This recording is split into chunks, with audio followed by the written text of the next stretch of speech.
Bien, on commence cette dernière session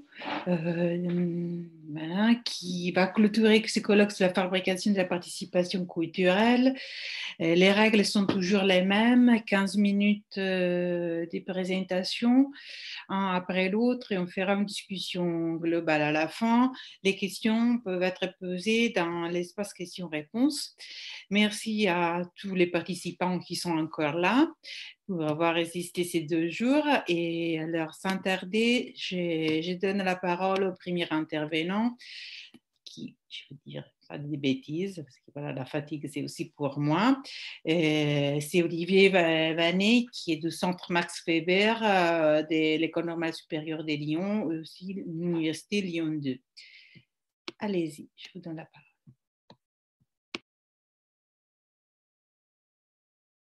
Les microphones, voilà.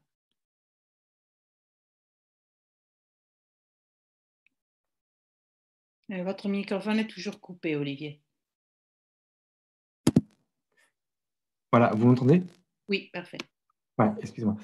Donc, je vous remercie de me donner l'occasion de présenter cette communication qui est en partie le résultat de ma thèse de sociologie. Donc j'ai indiqué le titre de la communication sur le PowerPoint, donc sur les modalités de la participation culturelle des lecteurs et lectrices de manga.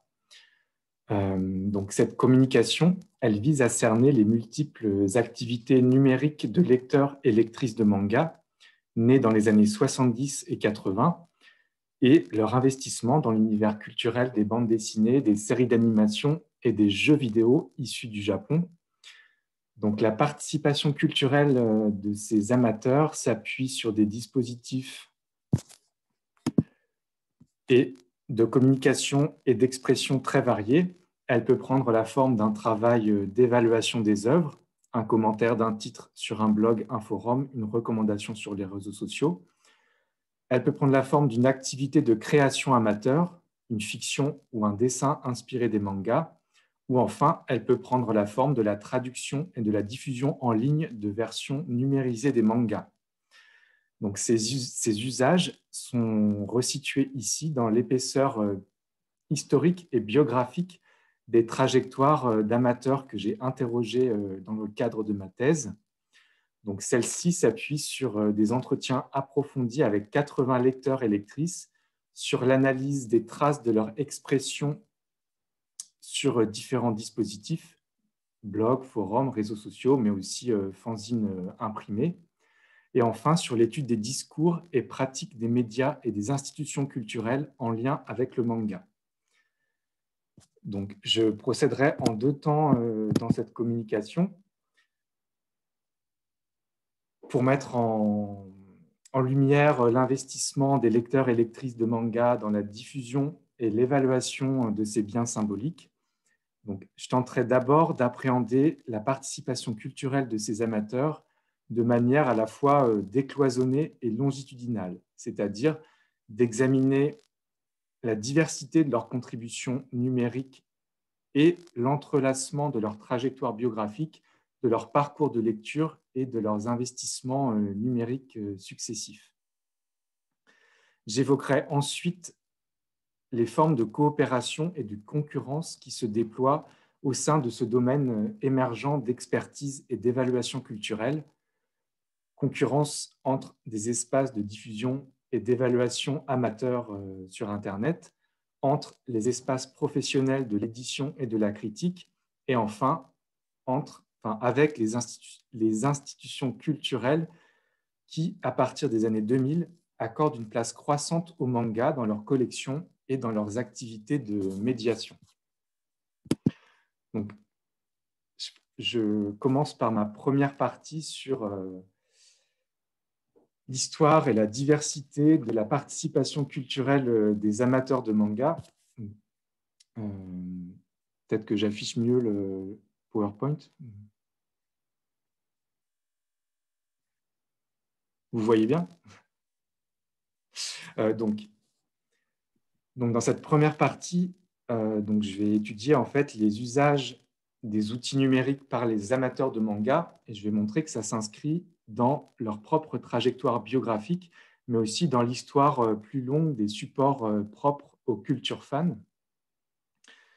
Donc, la réception des mangas en France témoigne d'abord du rôle important joué par le public des émissions jeunesse des années 1980 et 1990, dans un contexte d'extrême rareté de l'information. Les jeunes téléspectateurs et téléspectatrices se tournent vers les titres de la presse télévisuelle comme le Club Dorothée Magazine et d'autres titres de presse qui diffusent des informations sur les dessins animés japonais et sur les mystérieuses BD japonaises dont ils sont tirés. Et c'est principalement la rubrique courrier de ces magazines que j'ai exploité. C'est là qu'on voit les premières formes de mise en récit de ces dessins animés, la diffusion d'informations, l'élaboration d'hypothèses et de théories sur ces fictions. Et on voit que, alors que les chaînes télévisées, les diffuseurs ont peu de considération pour ces œuvres originales japonaises, les jeunes épistoliers prennent ces œuvres au sérieux. Ils reconstituent collectivement une narration continue à partir des épisodes insérés dans ce flux télévisuel, et on peut voir que leur expertise naissante les conduit à pointer des incohérences, des erreurs, des choix contestables de traduction. Et en l'absence d'un secteur de l'édition française de manga dans les années 80 et au début des années 90, ce lectorat se tourne vers des réseaux informels d'importation et d'échange des éditions japonaises et états-uniennes de manga. Et on voit un rôle important de la correspondance entre lecteurs, des rencontres lors des festivals qui contribuent à densifier les sociabilités culturelles entre ces amateurs et qui vont aboutir à la création des premiers fanzines et magazines spécialisés, des espaces d'expression imprimés qui voient les adolescents, les jeunes adultes prendre la parole au sujet de leur mode d'expression favori. Et donc là, j'ai mis des exemples des premiers fanzines au début des années 90, Manga Zone, Animeland, Tsunami, fanzines ou revues publiées par des éditeurs ou des librairies. Et c'est sur ces supports imprimés que émerge une première expertise sur les spécificités narratives et graphiques des mangas, alors qu'à la même époque, les médias généralistes ou les institutions culturelles ignorent ou méprisent cette catégorie d'imprimés, qui est accusée de propager une rhétorique de la violence, une idéologie de la souffrance et des images scabreuses des jeunes héroïnes. Donc, je reprends là des termes utilisés dans une analyse de corpus médiatique. À la même époque, à partir du milieu des années 80, au cours des années 90, il y a aussi des émissions de radio, des serveurs Minitel, qui permettent la diffusion collaborative d'informations sur les principales séries japonaises. De même qu'un newsgroup spécialisé qui a été créé dès 1995 sur l'Internet francophone. Et donc, ce sont ainsi des adolescents, des jeunes adultes amateurs de bande dessinée qui ont élaboré les premiers savoirs et commentaires sur les mangas et sur les dessins animés japonais, alors que ces loisirs sont initialement situés en marge des institutions culturelles, en marge des processus de reconnaissance patrimoniale et de transmission parentale. Donc, ce qui n'est pas le cas de la BD franco-belge qui est déjà à l'époque en train d'être patrimonialisée. Et donc, ces dispositifs numériques jouent un rôle d'autant plus important que dans l'évaluation des mangas, que ces bandes dessinées sont diffusées en France au moment où les équipements informatiques et les usages d'Internet se démocratisent, se généralisent. Donc, les adolescents des années 90 et 2000 que j'ai interrogés alors qu'ils étaient adultes, Ils font partie des premières générations qui sont socialisées de manière précoce à l'usage de ces outils numériques et à l'appropriation du média mix japonais, donc cette constellation de supports qui va de la bande dessinée aux jeux vidéo.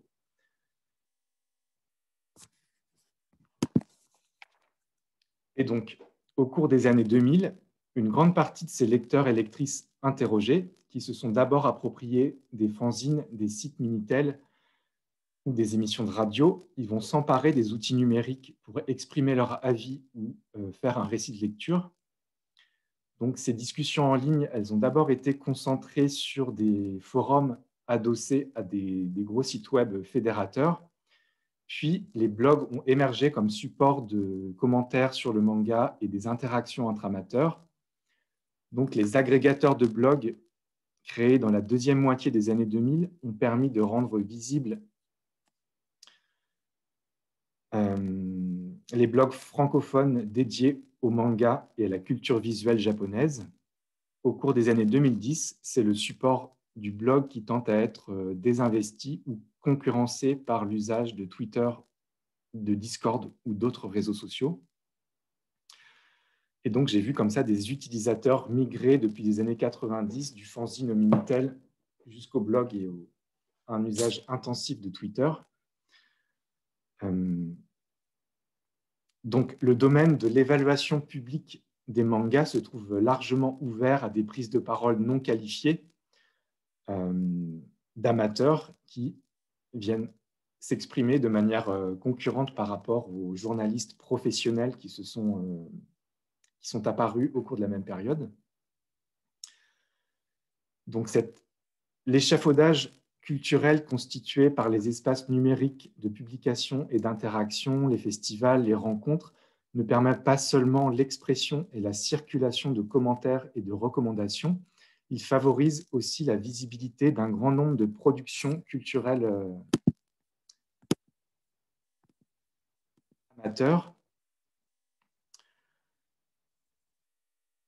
Une partie des enquêtés mobilise en effet leur lecture pour rédiger des écrits narratifs ou interactifs qui s'appuient sur l'univers fictionnel des mangas.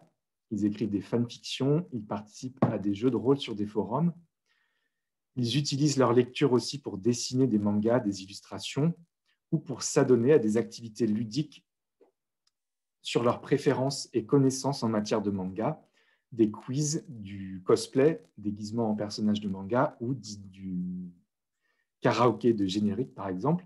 Toutes ces activités contribuent à rendre visibles et désirables certains titres de manga et elles sont parfois encouragées par les éditeurs dans le cadre de leurs activités promotionnelles ou par les bibliothèques dans le cadre de leurs actions de médiation.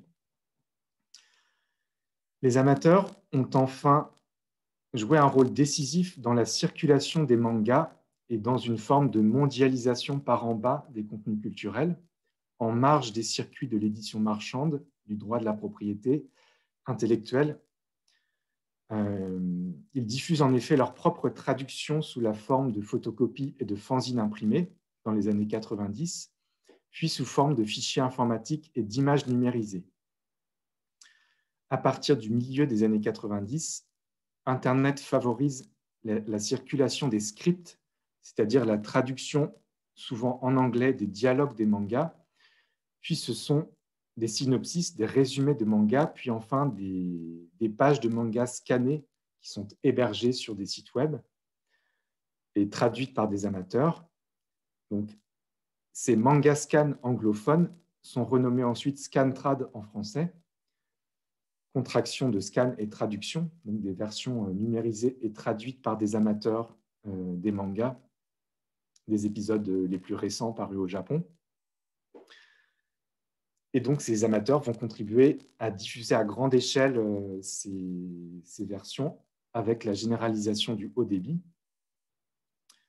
Et on peut dire que ces dispositifs ont permis de faire émerger de nouveaux médiateurs en même temps que de nouveaux outils de médiation. Le travail gratuit de ces amateurs contribue à la numérimorphose de la consommation des mangas, à l'expansion de la lecture en ligne, tout en procurant des formes de reconnaissance symbolique aux équipes de traduction, ces équipes qui assurent de manière décentralisée un travail de sélection éditoriale qui est plus ou moins concurrent de celui opéré par les éditeurs professionnels.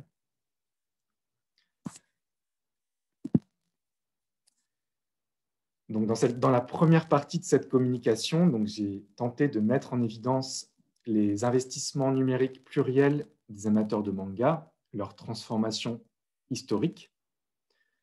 Et dans la deuxième partie, je vais déplacer le regard vers les rapports de force qui trament ce domaine émergent d'expertise, puisque de multiples acteurs ont contribué, surtout au cours des années 2000, à faire du manga un objet de savoir et de médiation culturelle.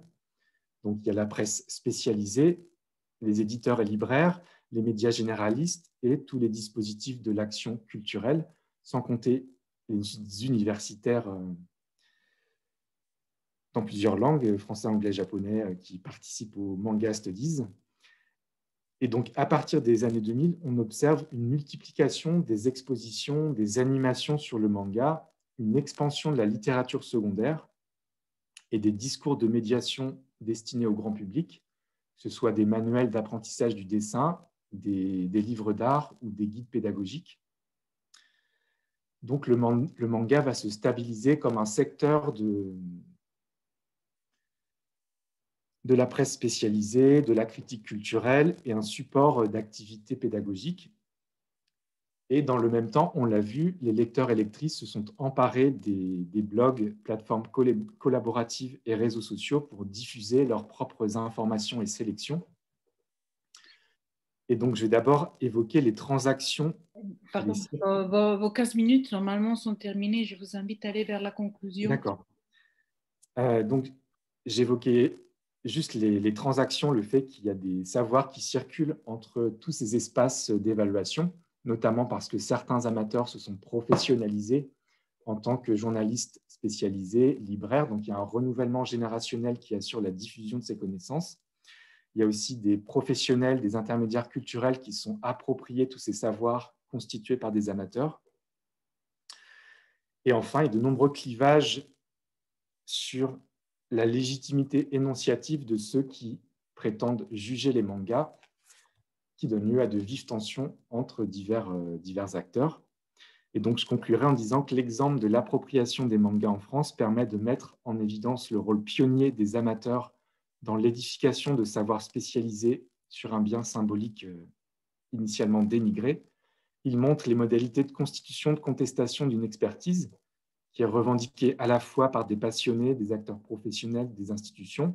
Et on voit enfin les multiples transactions et circulations entre tous ces espaces via la trajectoire de certains enquêtés ou la circulation des savoirs spécialisés. Voilà. Je vous remercie. Merci beaucoup, Olivier. Désolée de vous avoir dû vous interrompre. On continue dans l'univers de la bande dessinée avec Irène Detogne, qui est doctorante à Addison, à l'Université Paris-Nanterre. Irène, c'est à vous. Bonjour à tout le monde.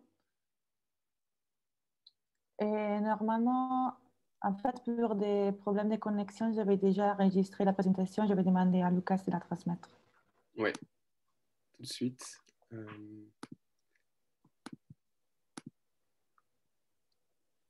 Alors, est-ce que vous voyez bien mon écran? Oui. Est-ce que vous pouvez juste me dire si vous entendez bien le son de la vidéo? Bonjour à tous et à toutes, je m'appelle Irène Detogne, je suis doctorante à la deuxième année dans le département des informations et communications de l'Université Paris-Nanterre, rattachée au laboratoire d'ICEN Île-de-France et je fais partie du projet ANR Collabora sur les plateformes contributives culturelles. Les plans de ma présentation d'aujourd'hui vont être les suivants. Je vais vous parler tout d'abord de l'objet de mon analyse, la plateforme Indax, parce que je ne pense pas que c'est quelque chose que tout le monde peut avoir à l'esprit. Je vais vous parler ensuite de la problématique et du cadre conceptuel auquel je fais référence pour développer d'abord la problématique, mais aussi pour développer les hypothèses de lecture qui m'ont guidée lors de mon enquête. Je vais vous parler après vite fait du terrain et de la méthodologie que j'ai suivie et on verra de quelle manière en fait j'ai été obligée de couper mon analyse en deux axes. Et du coup, la présentation des résultats va être faite en deux parties, en deux temps. Du coup, un premier pour les résultats des axes amateurs et un deuxième temps pour les résultats de l'axe professionnel. Je vais conclure avec des considérations conclusives sur l'ensemble de mon travail et avec une ouverture des pistes possibles de recherche pour suite éventuelle de la recherche.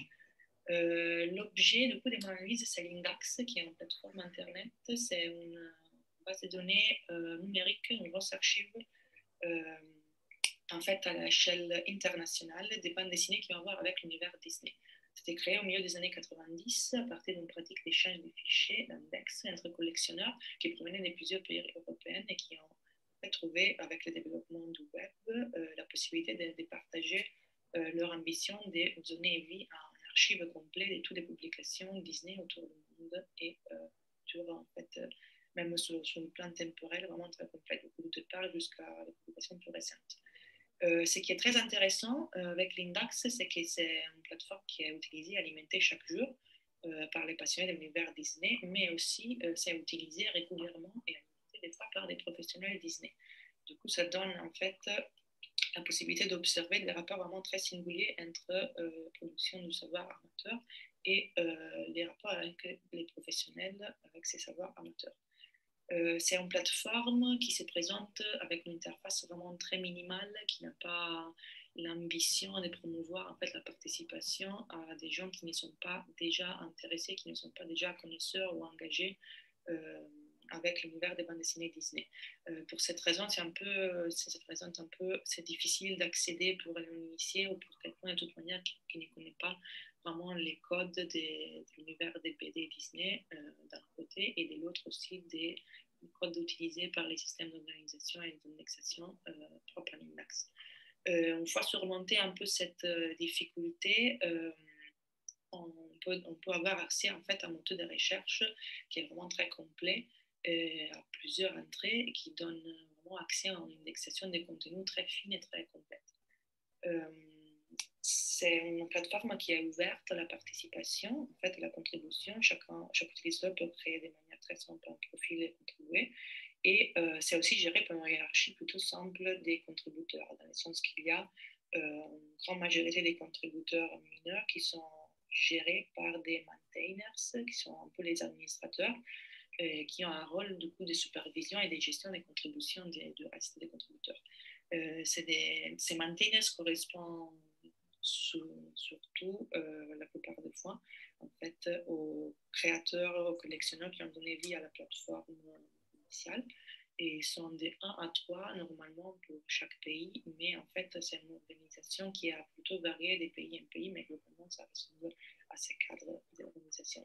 Je vous ai mis quelques captures d'écran pour vous montrer à quoi ça ressemble. Vous voyez que c'est vraiment quelque chose qui n'est pas forcément intuitif au départ au niveau d'utilisation, mais qui en fait donne un accès à une recherche qui est vraiment très complexe, très variée. Il y a un nombre d'entrées qui est vraiment étonnant.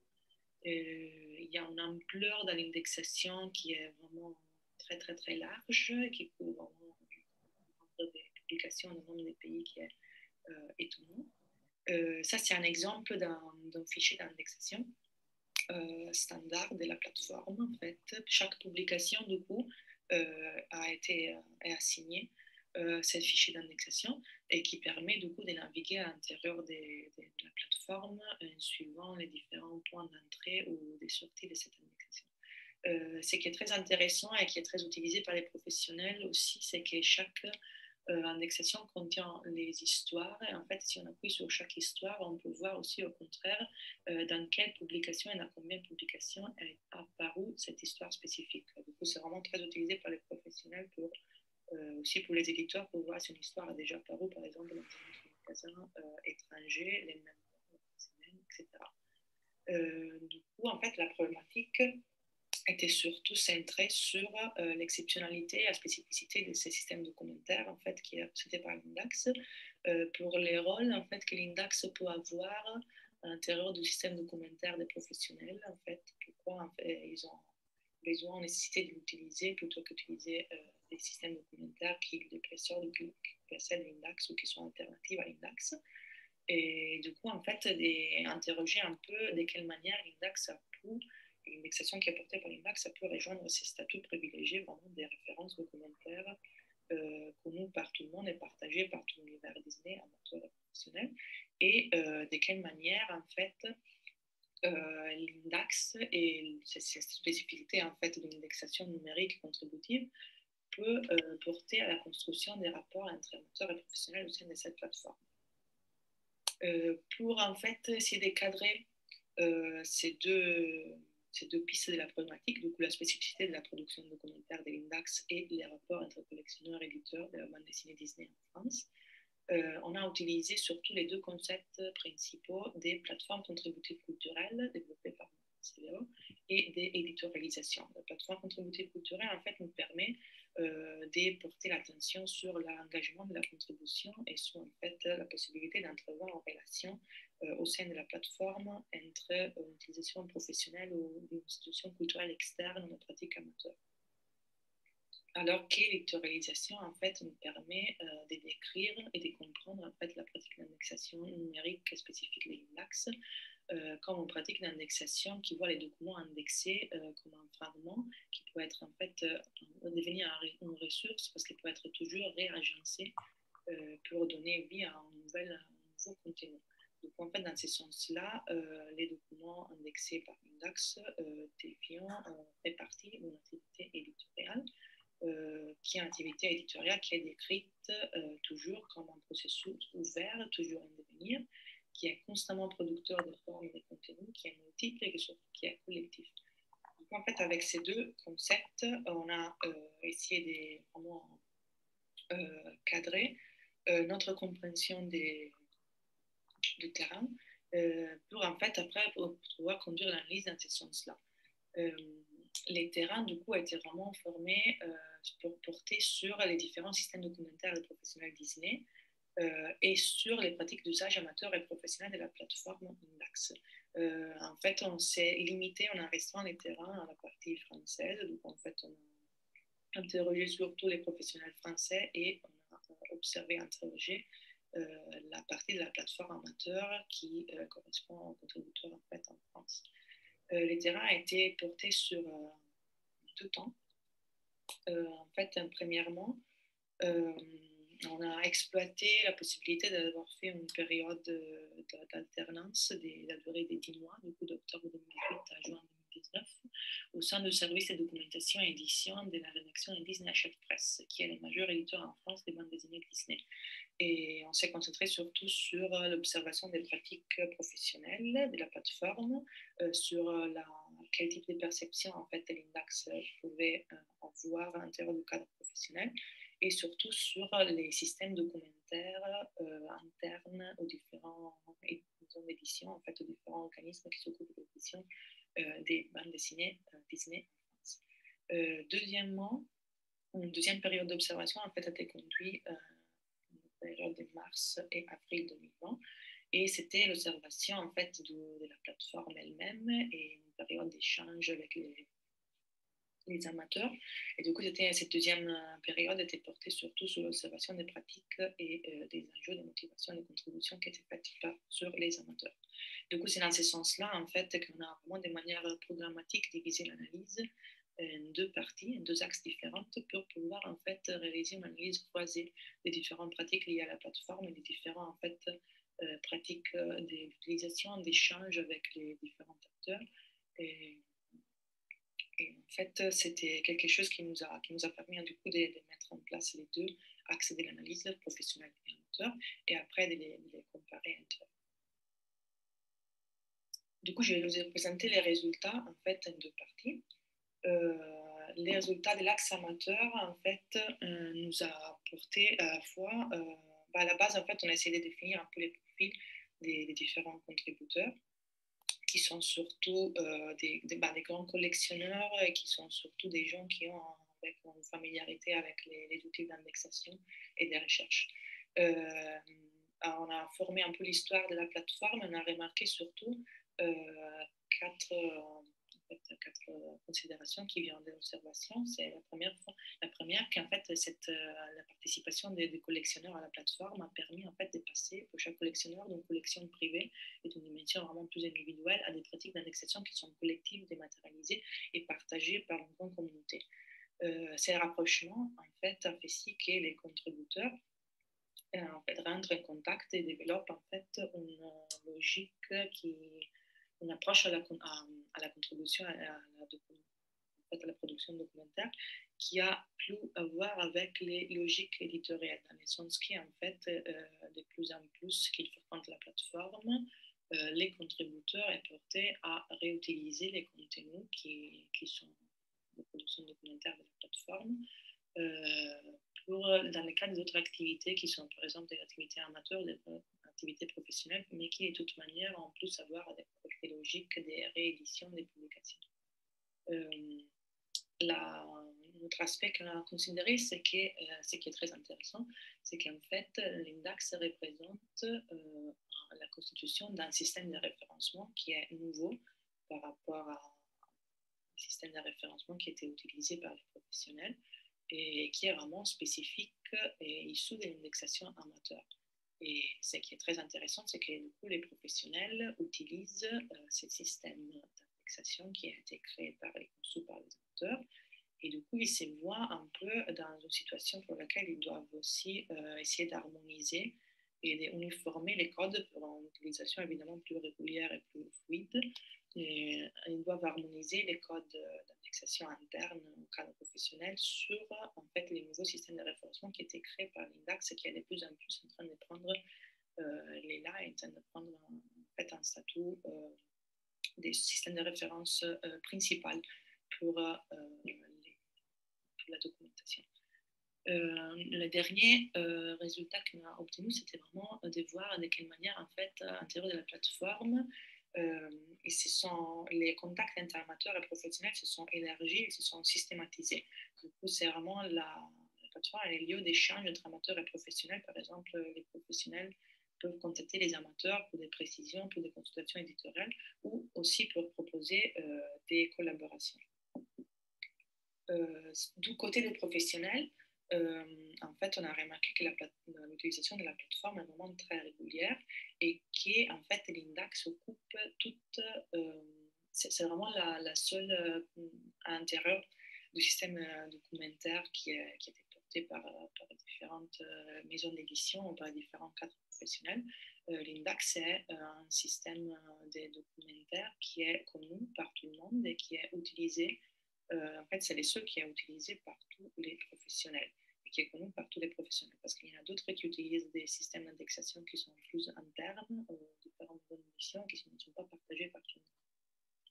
Et on a essayé de faire une analyse et une présentation de tous les différents systèmes documentaires qui sont utilisés par les professionnels de la bande dessinée Disney en France. Et on a vraiment regardé aux archives papier et à des bases de données qui sont internes ou à des bases de données qui sont fournies par Disney, en fait, pour l'organisation Disney plus en général, ou par d'autres maisons d'édition. En fait, en France, les seuls systèmes documentaires qui est partagé par tous les professionnels, c'est vraiment l'Index. Et il y a plusieurs modèles, en fait, des coexistences et d'utilisation de l'Index qui sont vraiment très variés. Il y en a certains systèmes d'indexation en fait, qui utilisent vraiment une quantité très variée des systèmes documentaires, mais il y en a d'autres, comme par exemple l'éditeur LBD des éditions Glénat, qui n'utilisent que l'index. Donc en fait, l'index représente les seuls moyens où sont en fait systèmes documentaires présents à l'intérieur de l'organisation professionnelle. Du coup, dans ce sens-là, en fait, la plateforme, on avoue qu'essayant de redéfinir un peu de quelle manière on entend l'utilisation contributive de l'index dans ce sens, la plateforme concentre en soi un processus ouvert, un processus qui est contributif et qui est très spécifique des productions de plusieurs réalités. Il y a la production documentaire, et bien évidemment, il y a la production d'autorité, dans le sens qu'en fait, c'est des documents qui sont reconnus en statut qui peuvent être réutilisés par les professionnels. Donc, en fait, il y a reconnu un statut d'autorité et des compétences aussi nécessaires pour être réutilisés. C'est une production éditoriale et de nouveaux contenus. Et c'est aussi une production d'harmonisation des codes, en fait, qui fait si que les professionnels sont poussés à harmoniser les codes internes des indexations avec les codes de l'index. Du coup, c'est vraiment une production des univers, des codes partagés qui se produit de plus en plus à travers la plateforme. Et cette activité, en fait, rejoint en ampleur l'efficacité qui sont impensables pour tout le système de commentaires utilisé par les professionnels. Et aussi parce qu'en fait, la plateforme permet et concentre en soi en fait, un contact immédiat et en fait, multiplié et systématique entre les amateurs et les professionnels. Et surtout, il les fait interagir sur un mode collaboratif qui apporte par la contribution qui est hébergée par la plateforme. C'est dans ce sens-là en fait qu'on voulait conclure notre intervention et proposer aussi une ouverture, parce qu'en fait, dans notre terrain était juste un terrain qui était fait sur les contributions, sur la production française, mais on pourrait bien évidemment interroger quel type de relations et quel type de production documentaire s'installe dans d'autres pays. Surtout, par exemple, dans notre enquête, en fait, il y a un autre modèle qui était très intéressant qui est sorti, c'est le modèle qui est porté par l'éditeur scandinave Egmont, où en fait il y a un modèle d'externalisation quasi complète de l'indexation, dans le sens que les professionnels utilisent systématiquement ils sont contributeurs de la plateforme et c'est les Egmont en fait qui payent les serveurs pour ces amateurs.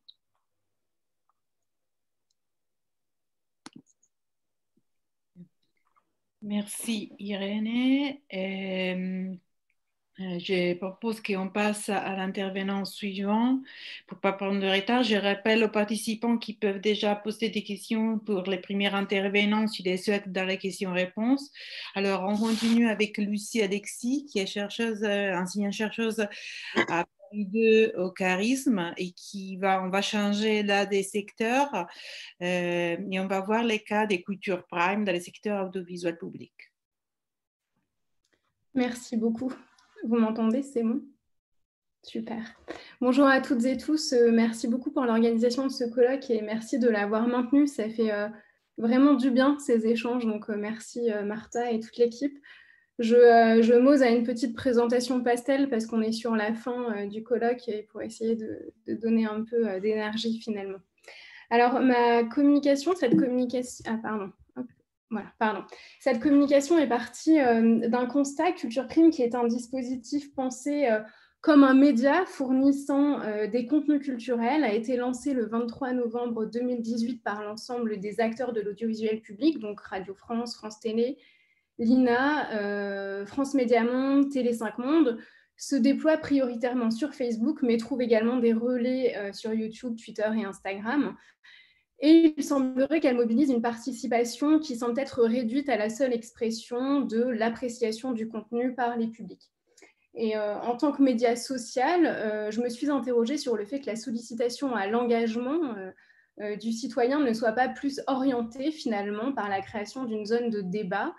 Et c'est cette tension que je souhaite traiter aujourd'hui en tentant de comprendre les ressorts de la participation telle que mise en place par les entités du service public audiovisuel. C'est une étude qui s'inscrit dans des réflexions menées entre autres autour des mutations de la télévision et de la mobilisation des plateformes par les acteurs des industries culturelles. Je vous présente aujourd'hui les premiers résultats d'une recherche qui pour l'heure est à un stade exploratoire. L'objectif de cette étude est plus largement d'apprécier la migration vers le numérique en ligne de l'audiovisuel public, migration qui induit, ou tout au moins qui est censée induire une participation plus large des publics. Ici, je me concentre spécifiquement sur la manière dont les multiples coopérations envisagées par les 6 groupes audiovisuels publics, mais aussi les changements finalement liés à la production de contenu vont nous inviter à repenser la fabrique de la participation culturelle sur les plateformes numériques. Et ces attentes qui sont liées aux caractéristiques du numérique, qui répondent à une forme d'injonction à la participation ou encore à l'innovation en termes de format audiovisuel, elles prennent effet dans un contexte de reconfiguration générale de l'audiovisuel public. Vous savez qu'il y a une réforme en cours qui ne cesse d'être repoussée, cela dit.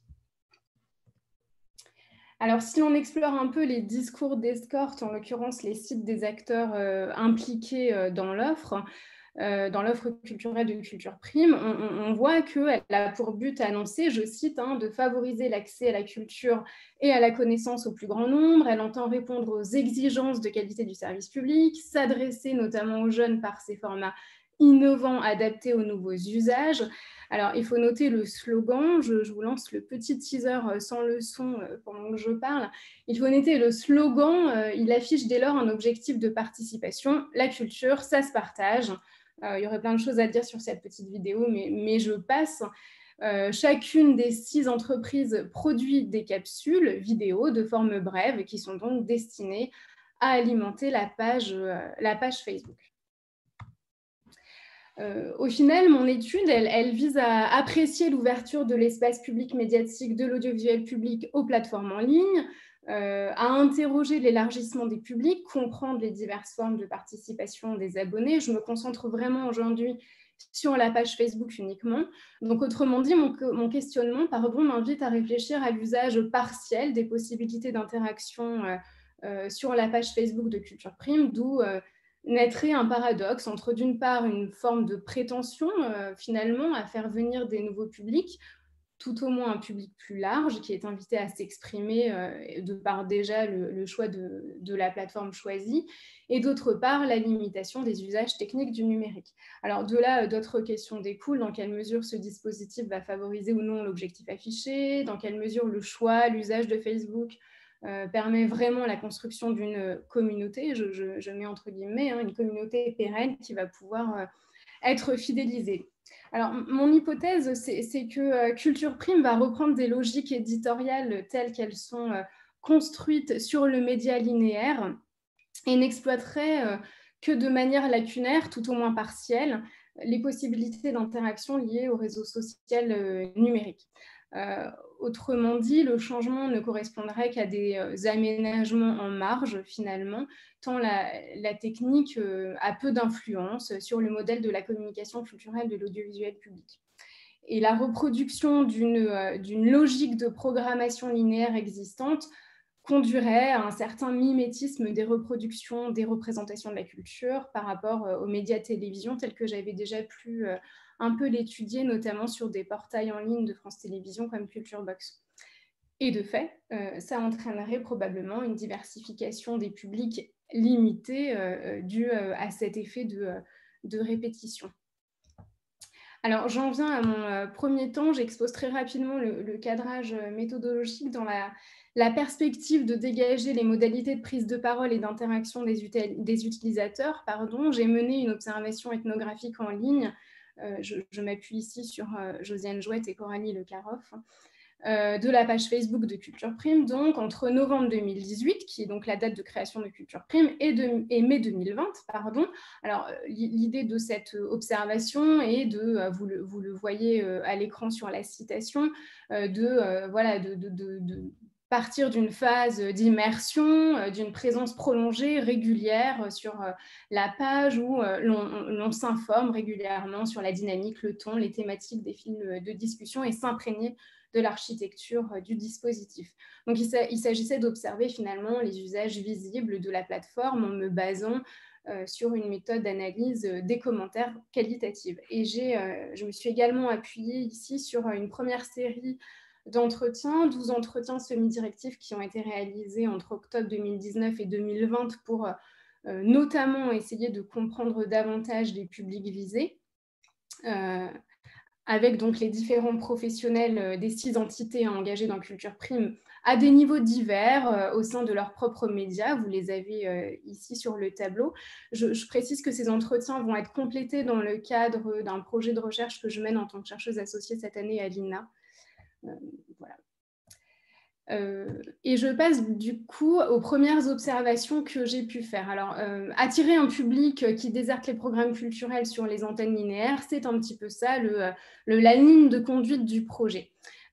Lors de la conférence de presse pour le lancement de la saison 2 de Culture Prime en février 2020, les acteurs se félicitaient que 1,4 million de personnes chaque jour voyaient au moins une de ces publications sur Facebook, d'avoir construit en moins d'1 an une communauté de plus de 240 000 abonnés.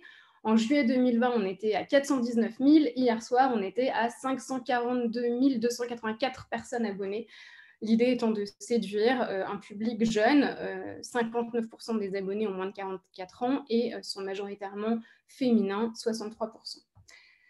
Alors, le chef de produit partenariat réseaux sociaux à la direction du numérique de Radio France explique qu'il a été question de construire la communauté de manière empirique. On ne savait pas trop où on allait attraper les fans de la page, on voulait répondre à ce qu'on pensait être un besoin de la vidéo culturelle. On testait de nouvelles choses pour arriver à faire grossir cette communauté.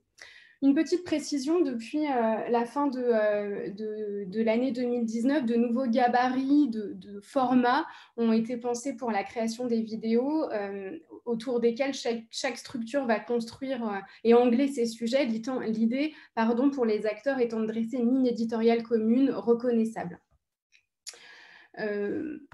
Par ailleurs, le choix de donner à voir les productions labellisées Culture Prime sur une page Facebook dédiée n'est évidemment pas anodin. Les possibilités d'interaction présentes sur le dispositif semblaient offrir des conditions privilégiées pour lancer la page. Cependant, il me semble que l'architecte global de Facebook contraint d'emblée l'acte de participation en offrant à minima 3 manières de réagir au contenu: le bouton j'aime, le bouton commenter et la fonction de partage. De nouveau, le chef de produit partenariat réseaux sociaux à Radio France ajoute que cette fonction de partage de Facebook est absolument essentielle. Elle permet d'une part d'en faire profiter ses amis, je le cite, et d'autre part de fonctionner comme une reconnaissance sociale pour celui qui partage. Donc les publics sont appréhendés comme un relais finalement de ces publications. Et voilà, si ce réseau social offre finalement des modalités d'interaction très diverses, j'ai pu quand même constater que Culture Prime ne laissait apparaître pas réellement d'incitation forte à la participation et encore moins à la prise de position. Donc une absence de débat au sein des commentaires. Alors, tout d'abord, Culture Prime n'est pas le lieu de débat autour de questions culturelles. C'est un média, entre guillemets, qui est basé sur une logique de cross-post. Donc, l'idée étant que sur les pages de chacune des entités, les posts sont postés puis repostés sur la page Facebook de Culture Prime. Le community manager reprend le poste de départ de chaque média quasiment, nous explique la responsable du pôle vidéo de France Culture. Elle ajoute que les structures ont une ambition d'interaction, mais que pour l'heure, les ressources ne sont pas là pour suivre et solliciter l'audience. Donc au final, peu d'interactions observées entre les utilisateurs, mais aussi entre les utilisateurs et le community manager des pages. Et d'ailleurs, le matériel paratextuel, je vous fais un petit florilège ici, le matériel paratextuel, donc les chapeaux introduisant les vidéos rédigées par le community manager qui est en charge de la programmation, se construit assez peu autour d'une stratégie discursive qui sollicite l'acte de participation. Les paratextes sont la plupart du temps informatifs, ils n'invitent pas l'utilisateur de la plateforme à interagir, à réagir, comme est censé le faire ou pourrait en tous les cas le faire l'écriture pour les réseaux sociaux. On n'a aucunement la modalité interactive qui est mobilisée. Donc là, vous avez des exemples un petit peu pris dans le corpus. Les formats récurrents, ce sont un peu des formats récurrents qui sont choisis pour traiter ces sujets, et qui vont assez rarement ouvrir la place à des réactions qui iraient au-delà de le plaisir de la découverte et l'émotion artistique. Je cite de nouveau la responsable du pôle vidéo de France Culture. Alors, on a quand même un nouveau format qui est apparu à la fin de l'année, qui s'appelle Débattez-vous, qui a été développé dans le but justement de s'adresser aux usagers sous la forme d'une modalité plus injonctive ou plus interrogative, et l'idée étant de favoriser le débat. La responsable du pôle vidéo de France Culture nous dit qu'il est fait pour ça, mais qu'il est très peu investi encore. Aujourd'hui, on compte 7 vidéos seulement pour 115 pour une autre rubrique, par exemple. Donc, finalement, on pourra là aussi s'interroger sur cette forme de conception un peu pré-schématisée de la mise en débat, et la possibilité de prendre part au questionnement lancé dans la vidéo se fait ici par l'architecte de Facebook qui fige la forme d'interaction et qui, pour l'instant, me semble être exclusivement du côté du commentaire et moins autoriser une prise de parole sous la forme d'un véritable échange d'idées. Et si ces productions engagent assez peu de débats au sein des commentaires, c'est parce que la ligne éditoriale, me semble-t-il, de Culture Prime et les formats narratifs qui sont développés n'invitent pas réellement à une participation critique, sollicitent plutôt la reconnaissance d'une culture commune patrimoniale. Et déclencher cette participation des publics se construit autour d'un intérêt pour les vidéos structurées surtout autour d'archives audiovisuelles. C'est une mémoire collective, alors c'est dû en grande partie à la présence de l'INA dans le projet, qui est valorisée par les utilisateurs. Le coordinateur éditorial au département des éditions numériques de l'INA affirme que, je le cite, le côté Madeleine touche absolument tout le monde, on est plus une culture populaire qu'élitiste. Et parmi les créations qui ont sollicité le plus de réactions de la part des publics, on retrouve par exemple cette vidéo intitulée « Le jardin secret de Louis de Funès » 1972, qui est réalisée par l'INA justement.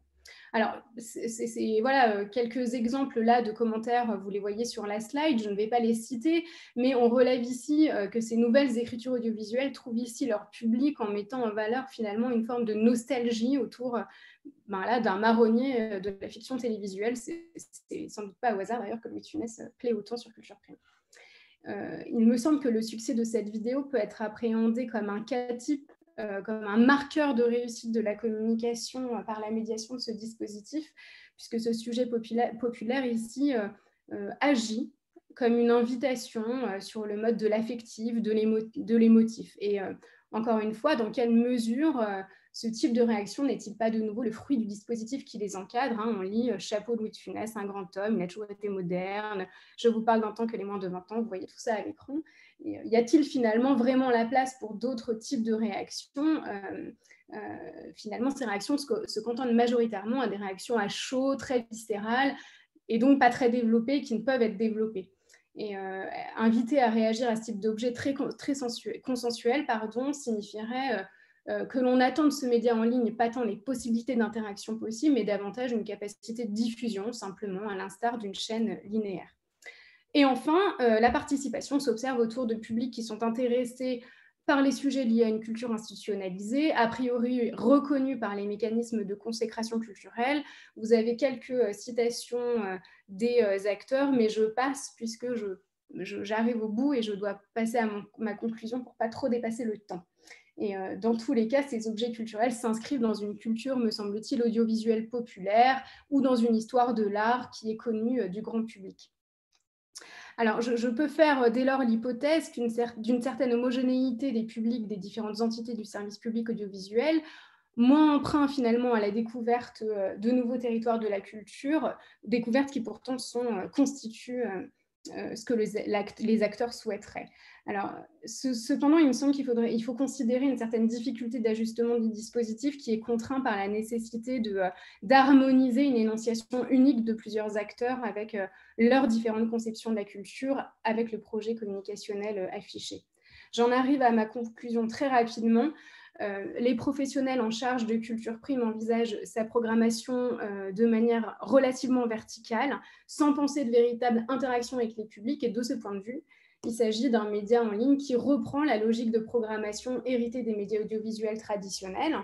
Les équipes fonctionnent d'ailleurs selon cette même logique, en travaillant à l'aide d'un outil collaboratif pour organiser une programmation alternant les structures productrices de contenu, bien qu'il n'y ait pas de rédaction en chef. Et le réseau social numérique est utilisé ici comme un espace de diffusion de contenu plus qu'un lieu d'échange. Et finalement, s'observe, et il me semble, de manière assez récurrente quand il s'agit d'étudier la mutation des formats audiovisuels, plus largement d'ailleurs les mouvements des médias audiovisuels vers les médias en ligne, ce que j'avais pu nommer des généalogies médiatiques. Et enfin, pour terminer, les publics se saisissent des possibilités d'interaction essentiellement pour exprimer leur goût autour d'une histoire culturelle commune, autour de matériaux consensuels, et ces modalités du linéaire irriguent complètement l'activité en ligne. Le web est finalement une région discursive comme une autre, et l'autorité du service public se frotte difficilement à la participation du public. Il n'y a pas de réelle transformation, pas de réel partage de l'autorité.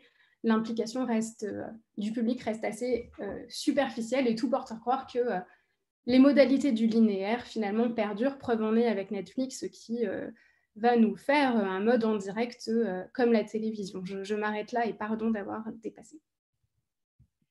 Merci beaucoup, Lucie, de cette présentation très intéressante. Je donne la parole tout de suite à la dernière intervenante, Stéphanie Parmentier, du laboratoire TLM de l'Université Bordeaux-Montagne, qui va nous parler du cas des Kindle Direct Publishing. Bonsoir à tous. Vous m'entendez? Alors, oui. Bonjour, je tiens à remercier toute l'équipe organisatrice Collabora de m'avoir invité à ce colloque. Je vais vous présenter une communication intitulée La plateforme numérique Kindle Direct Publishing. Amazon est-il un nouvel acteur culturel? Les données quantitatives de cette communication sont issues de ma thèse intitulée Du compte d'auteur à l'auto-édition numérique, étude des formes et des pratiques de l'édition non sélective, qui a été soutenue en septembre 2020. Pour aujourd'hui, je m'intéresse tout particulièrement à la plateforme d'auto-édition d'Amazon, appelée Kindle Direct Publishing ou KDP, et je vais vous parler plus précisément des auteurs qui s'investissent sur cette plateforme, qui est un espace où chacun est en droit d'écrire, de s'exprimer, de se publier et donc de participer à la vie culturelle. Les plateformes numériques font aujourd'hui largement partie de la société. Entre les mains du géant du net, elles sont présentes dans presque toutes les filières et ont investi le domaine culturel. Nombreuses sont les personnes qui s'en sont emparées pour mettre en ligne leur production culturelle. Des auteurs écrivent et publient leurs livres, des musiciens, des photographes, des vidéastes diffusent leurs œuvres, mais aussi des lecteurs qui donnent leurs avis et deviennent de véritables prescripteurs. Apparaît ainsi sur le marché une nouvelle figure d'acteur, des pro-âmes, selon l'expression employée par Patrice Fichy dans son livre Le sacre des amateurs, en parlant des passionnés qui tentent de se rapprocher des professionnels. Si les amateurs restaient autrefois au stade artisanal et n'arrivaient pas à pénétrer dans le monde culturel sans l'aide d'un professionnel, il en est aujourd'hui tout autrement grâce aux outils numériques aux mains des géants du net. Apple, Amazon, Wattpad, Instagram et bien d'autres encore sont des outils qui permettent en effet aux auteurs de s'autoproduire, de se diffuser largement, voire de se professionnaliser. On assiste avec ces nouveaux outils à une ouverture du domaine culturel qui correspond quelque part à une tendance de la société où chacun est en droit de diffuser ses idées, quelles qu'elles soient. Le web, en multipliant les espaces d'expression, a effectivement fait souffler un vent nouveau sur la société en permettant à tous de s'exprimer librement tout en favorisant le rêve émancipateur d'une culture pour tous. Amazon a modifié l'ordre des choses au sein du monde du livre avec sa plateforme d'auto-édition Kindle Direct Publishing. Arrivé en France en 2011, cet espace qui permet de s'éditer rapidement a en effet ouvert les portes très cloisonnées du monde de l'édition traditionnelle. Pour une fois, des auteurs totalement inconnus, sans aucune expérience dans le domaine de l'écriture et sans aucune prétention littéraire, ont mis en ligne leurs manuscrits sur KDP et ont connu le succès grâce à l'espace d'Amazon. Certains d'entre eux, en faisant le buzz sur cet espace, ont même réussi à pénétrer au sein du monde éditorial en étant repérés par des éditeurs qui, jusqu'ici, leur avaient gardé porte close. Afin de cerner l'espace KDP, je vais vous présenter les résultats de mes recherches que j'ai menées sur 50 auteurs qui se sont investis sur cette plateforme. Ils ont été contactés par mail et ont répondu à un questionnaire composé de 59 questions. En constituant ce questionnaire, je voulais savoir qui étaient ces auteurs ou plus exactement ces indés, pour reprendre l'expression employée par Amazon sur son site. Et ce qui m'intéressait tout particulièrement, c'était de savoir ce que les auteurs attendaient de l'auto-édition, qui autrefois, rappelons-le, était une voie éditoriale stigmatisée qui avait assez mauvaise presse. Je vais dans un premier temps vous dresser un profil des auteurs auto-édités, puis cerner leur motivation, et enfin, nous nous pencherons sur la posture des professionnels du livre devant ce phénomène de publication sur le net qui, bien qu'étant hors du chemin de l'édition traditionnelle, met en avant de nombreux auteurs amateurs. Il serait faux d'imaginer que derrière chaque auteur auto-édité se dissimule un jeune geek passionné par les nouvelles technologies ou un retraité disposant de suffisamment de temps pour se consacrer à cette activité. Parmi ces personnes, il y a 53% d'hommes et 47% de femmes. Ils ont en grande majorité entre 30 et 50 ans et sont le plus souvent diplômés, puisque 38% d'entre eux sont titulaires d'un Master 2 avec une situation professionnelle bien établie, puisque 44% d'entre eux sont des cadres supérieurs. Peu d'éléments existent sur leur pratique culturelle. hormis le fait qu'ils soient passionnés par l'écriture et la lecture qu'ils pratiquent depuis longtemps. L'auteur autopublié écrit généralement depuis des années. 42% ont commencé à écrire dès l'enfance et 26% à l'adolescence. Toutefois, nous avons pu remarquer que les sondés ne semblent pas pratiquer d'autres activités culturelles en dehors de l'écriture et de la lecture. Même si ce constat est quelque peu surprenant, il est à noter que ce sont des auteurs qui sont très actifs sur le net, le blog, les réseaux sociaux, comme si le web était pour eux le lieu de tous les possibles. Les auteurs auto-édités n'ont pas tous les mêmes motivations. Il serait erroné de croire que tous les auteurs intéressés par KDP sont des exclus du système éditorial, se rabattant ensuite sur l'auto-édition après de multiples refus chez les éditeurs traditionnels. Ce qui semble effectivement intéresser en premier lieu les auteurs interrogés, ce n'est pas la recherche du succès à tout prix, mais la satisfaction personnelle pour 58% des personnes interrogées. La grande majorité des auteurs ne semblent pas avoir la prétention de faire carrière et n'ont pas tous pour ambition de faire œuvre.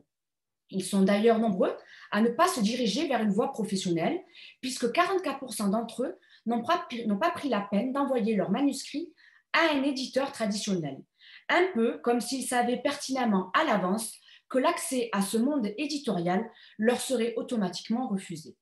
L'écriture est donc pour les auteurs amateurs un divertissement sans enjeu véritable. C'est davantage pour leur plaisir qu'ils s'impliquent dans l'auto-édition et peu importe à leurs yeux que le succès soit au rendez-vous ou pas. Car ce qui compte le plus pour eux, c'est de concrétiser leur projet, de voir le rêve de publication devenir réalité sous une forme interactive. Néanmoins, cette observation mérite d'être relativisée car d'autres éléments de réponse perturbent cette donnée. Ils sont en effet 58% à accepter l'éventuelle offre d'un éditeur classique et 56% d'entre eux aimeraient toucher un autre lectorat, c'est-à-dire toucher les lecteurs qui se rendent en librairie. Ces différentes volontés dissimulent probablement deux grands types d'auteurs peut-être peu conciliables entre eux. Tout d'abord, il y a ceux qui, par conviction, ne veulent pas passer par le truchement d'un professionnel de l'imprimé et préfèrent maîtriser l'ensemble de la chaîne du livre pour rester libre. Et il y a ensuite ceux qui, peut-être plus conventionnels de formation ou de pensée, n'ont pas de prévention contre le vieux monde du livre papier et ne seraient pas contre la proposition d'un éditeur. Nous allons désormais nous intéresser au comportement des éditeurs à l'égard de ces nouveaux auteurs émergents. Si autrefois les éditeurs ne prêtaient pas grande attention à ces publications éditées par des voies hors du cadre de l'édition classique, aujourd'hui, il en est tout autrement au vu du succès croissant que rencontrent certaines publications sur KDP ou d'autres espaces comme Wattpad par exemple. Les acteurs culturels ne peuvent en effet rester indifférents face aux chiffres records qu'enregistrent les livres auto-édités. Le cas d'Agnès Martin-Lugan est emblématique de ce phénomène de récupération. Inconnu auparavant, cet auteur qui a rencontré le succès avec son roman « Les gens heureux aiment lire et boire du café » auto-édité sur KDP en 2012, s'est vu racheté par Michel Lafon contre un contrat d'édition pour publier son roman en version papier. Cet exemple montre qu'Amazon est aujourd'hui un acteur culturel que les éditeurs ne peuvent plus ignorer. KDP est devenu en quelques années un bon indicateur du marché pour les éditeurs qui s'y rendent pour puiser des auteurs à succès afin de les éditer en version papier sous leur enseigne. Une question se pose. Doit-on aujourd'hui considérer Amazon comme un nouvel acteur culturel, voire un révélateur de talents qui contribue à la vie culturelle, qui participe à la vie culturelle, pour reprendre le titre du colloque d'aujourd'hui, puisque certains auteurs amateurs qui se sont auto-édités sur cet espace sont désormais connus du grand public. Si les éditeurs sont des commerçants par nature et ont toujours cherché à publier des textes vendeurs, la récupération de textes auto-édités par les professionnels de l'imprimé montre qu'il y a quand même bien là une glissade qui révèle de nouvelles pratiques. Là aussi, une question se pose. Faut-il voir dans cette récupération des auteurs auto-édités par les éditeurs une ouverture de l'espace éditorial pour les auteurs amateurs ou plutôt un changement stratégique des professionnels du livre devant des machines de guerre selon l'expression employée par Sylvie Bosset, dont seuls les intérêts financiers prévalent et qui n'hésite pas à mettre en avant une culture le plus souvent uniformisée et à bas prix. Gardons-nous cependant d'avoir une vision réductrice du monde culturel, car si l'on assiste à l'apparition de nouveaux acteurs qui, certes, bouleversent l'ordre établi, les professionnels ne vont pas disparaître pour autant et semblent plus que jamais incontournables. Les romans auto-édités qui rencontrent du succès sur Wattpad, Amazon ou d'autres espaces ne sont pas généralement publiables en l'état. Les artistes 2.0 ont en effet souvent un rapport décontracté à l'écriture et à l'orthographe et ne sont pas en quête du style parfait. Si certains arrivent à être cependant édités en version papier chez un éditeur, leur manuscrit est le plus souvent repris dans sa totalité par des professionnels qui vont bonifier le texte. On assiste là à une nouvelle configuration du travail des professionnels du livre qui renforce leur rôle capital en tant que conseillers. Les multiples accords passés avec des auteurs auto-édités qui ont fait le buzz sur le net prouvent une fois de plus que les éditeurs sont encore les garants d'une certaine forme de reconnaissance ou de légitimation, et malgré ces nouveaux espaces de liberté cybernétique, leur professionnalisme est toujours perçu comme un plus. Les témoignages d'auteurs auto-édités qui ont été récupérés par des éditeurs ne manquent pas. Louise-Anne Sédor, avec son livre « Les méduses ont-elles sommeil ?» auto-édité sur KDP et récupéré par les éditions Gallimard, aurait-elle eu la même notoriété si elle n'avait pas été publiée par Gallimard qui a repris l'ensemble de son manuscrit? Devant cet exemple, on peut se demander si au fond, les grandes marques éditoriales françaises ne sont-elles pas encore les seules à conférer gloire, reconnaissance, crédit et valeur. Autant de questions qui demeurent ouvertes, car si le web offre une visibilité et une disponibilité pour toute production postée au bon endroit et bien indexée, rien ne peut remplacer pour le moment ce qui fait un professionnel du livre qui engage son nom, sa marque et son argent dans le soutien d'une œuvre. Pour conclure, on peut dire que les auteurs auto-édités sur KDP sont des personnes qui n'ont pas de caractéristiques particulières. Elles ont une vie active, sans formation spécifique dans le domaine de la rédaction, mis à part celle de leur scolarité. Passionnés par l'écriture et la lecture qu'ils pratiquent depuis longtemps, Amazon leur permet de donner vie à leurs projets. Les auteurs auto-édités ne sont pas tous des exclus des sphères éditoriales classiques, loin de là. La majeure partie d'entre eux se rend sur KDP par plaisir et non par intérêt. Autrement dit, une minorité des auteurs 2.0 utilisent l'auto-édition avec l'objectif de faire carrière. Les professionnels, malgré l'incitation à s'auto-publier sur les nouveaux espaces qui donnent l'illusion de pouvoir se passer de tout intermédiaire, restent les experts qui disposent du savoir pour être publiés correctement. Cependant, des questions demeurent. Comment à terme vont réagir les auteurs auto-édités et plus largement les artistes amateurs, toujours plus indépendants grâce à ces nouveaux outils? Le véritable auteur, créateur, producteur ou scénariste de demain ne sera-t-il pas celui qui refuse de passer par les canaux traditionnels, celui qui contribue à la vie culturelle sans l'aide d'un professionnel qui pourtant a toujours été incontournable? Enfin, comment vont réagir les auteurs reconnus, publiés par les éditeurs classiques? Vont-ils délaisser leurs éditeurs pour migrer sur KDP, à l'instar de Michel Apathy, avec son livre « La liberté de ma mère, mai 68 au Pays Basque », auto-édité sur KDP, ou encore Marco Coscas, avec son roman Bande de Français, également publié sur KDP, sélectionné, comme vous le savez, sur la liste du prix Renaudot en 2018. Personne n'a la réponse à cette question, mais celle-ci reste bien de se poser avec insistance si de plus en plus d'auteurs ou d'artistes cèdent aux appels du trust américain. Je vous remercie pour votre écoute. Merci Stéphanie pour cette présentation qui ouvre une vision un petit peu pessimiste. Voilà, j'ouvre aux questions. Alors, je commence avec les questions même si j'en ai plusieurs, qui j'ai reçues dans les chats. Alors, il y a 2 questions pour Lucie. Je vais lire les 2, Lucie, d'accord, un après l'autre.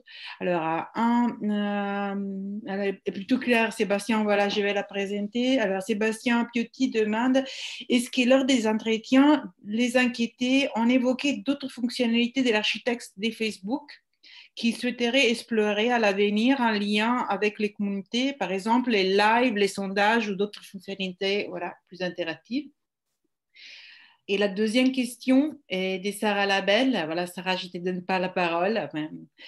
Je me demandais, dit Sarah, pour quelles raisons maintenir les guillemets autour des médias? Est-ce que parce que les professionnels interrogés n'aient parlé des médias pour désigner les dispositifs en temps, étant donné que ça renvoie, peut-être je dois te donner la parole, parce que je renvoie par eux-mêmes la conception des médias télé, entre guillemets, oui Sarah, vas-y, pose ta question, voilà, c'est mieux. Désolée, mais parce qu'il y a eu, voilà. Bonjour et excusez-moi, je suis pleine de questions en ce moment, voilà.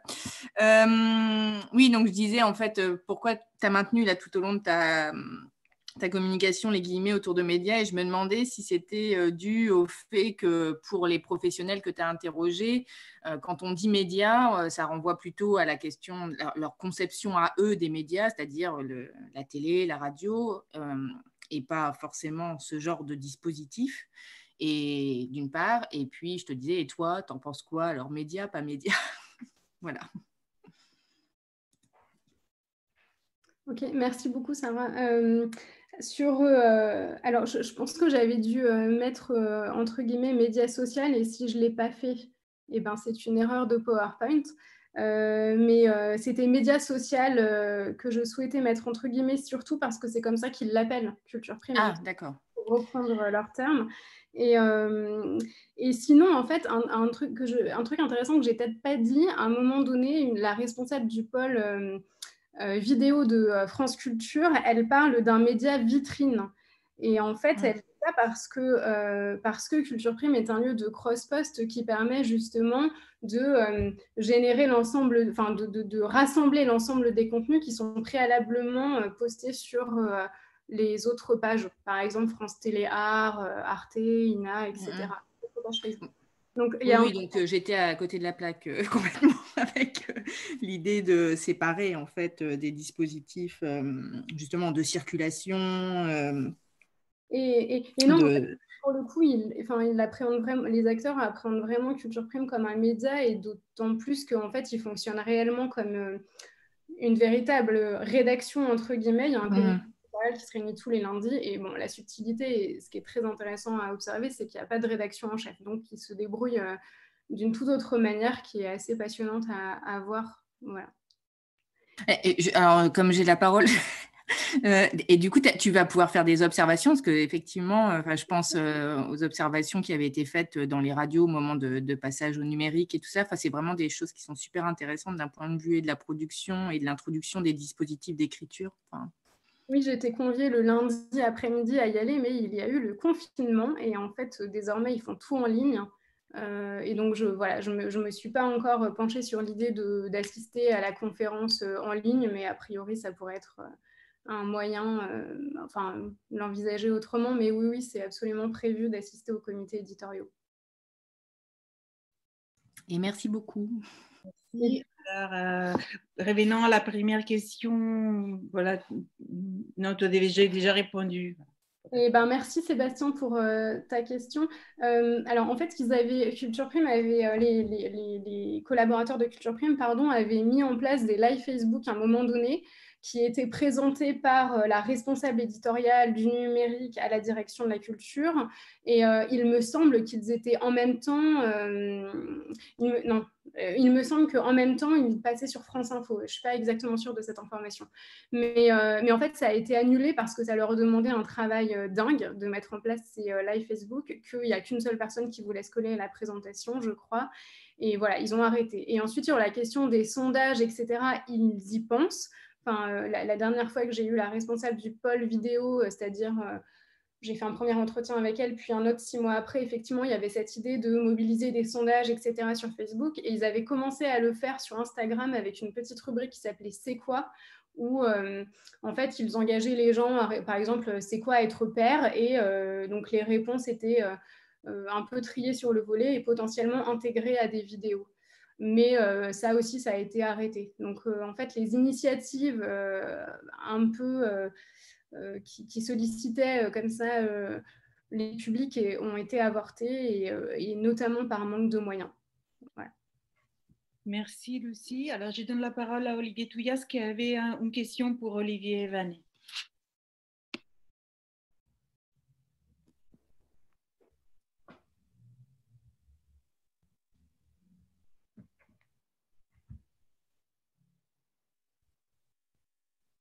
Olivier, si tu es en train de parler, ton microphone est coupé.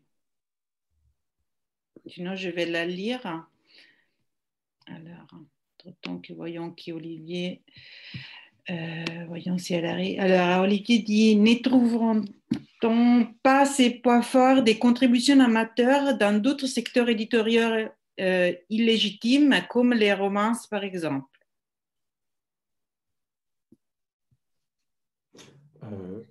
Oui. Voilà.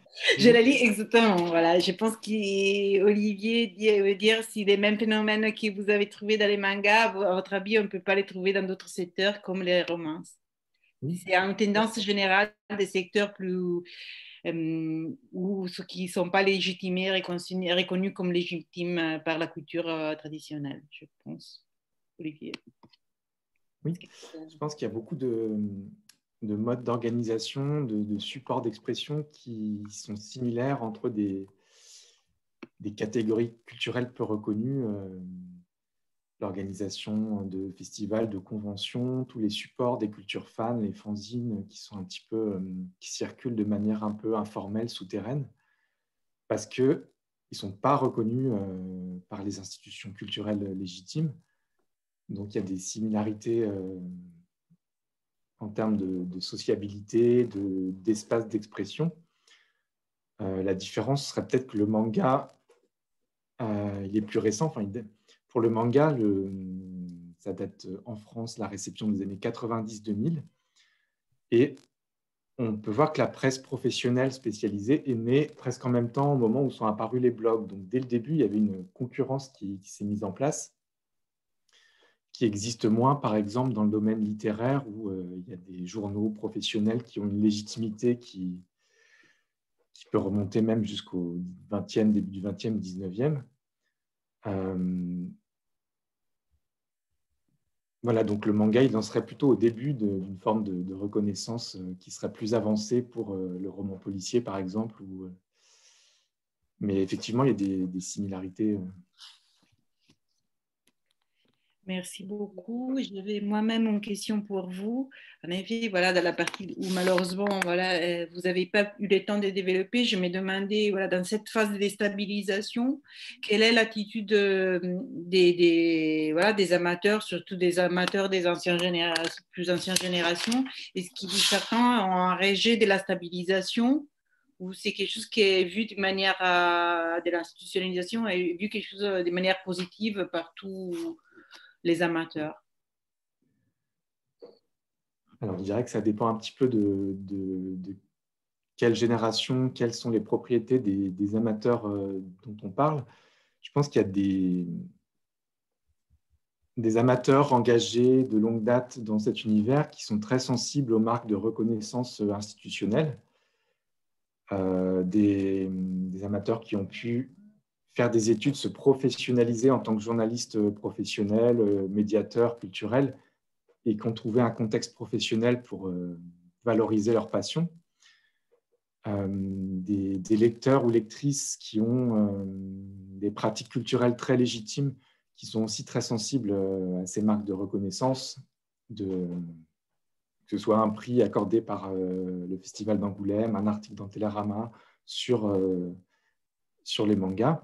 Et inversement, il y a aussi d'autres fans qui vivent très mal cette forme de démocratisation du manga qui va un petit peu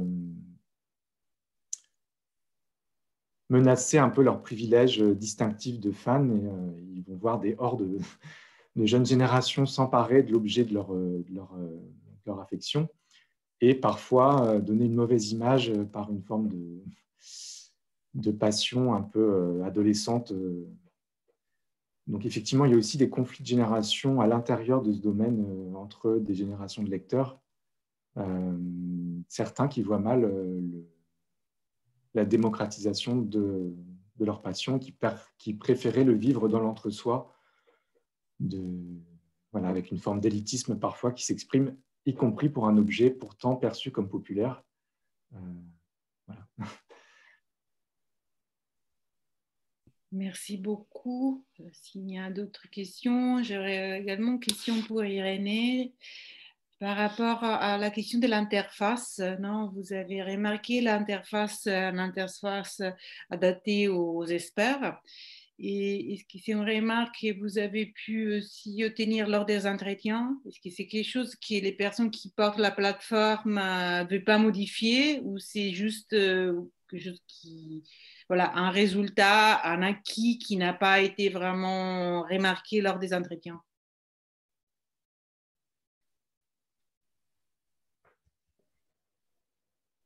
Oui, alors merci pour la question, Martha.